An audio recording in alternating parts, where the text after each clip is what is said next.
Deixa eu te dizer uma coisa: inferno não existe, não tenha medo de ser feliz. Faça você mesmo, faça aquilo que o condiz.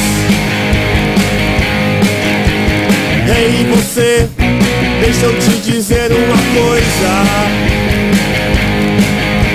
inferno não existe, não tenha medo de ser feliz. Faça você mesmo, faça aquilo que o condiz. Você nasceu livre, mas tá se privando disso. Seja alguém na vida, não faça o que foi dito. Você tem sua opinião, não se faça de tapado. Tenha suas ideias, não aceite isso calado. Não aceite ameaças de que alguém possa te torturar. Não é por causa disso que você vai deixar de sonhar. Onde há uma vida deve haver liberdade. Onde há uma luta deve haver realidade.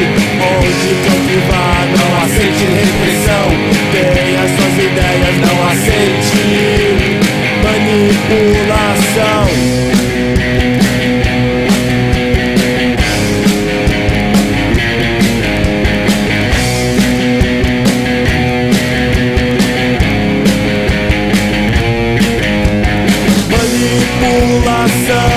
No papo do bispo, manipulação da Igreja de Cristo, manipulação do pastor e seu dízimo. Ei, você, deixa eu te dizer uma coisa: inferno não existe, não tenha medo de ser feliz. Faça você mesmo, faça aquilo que o condiz.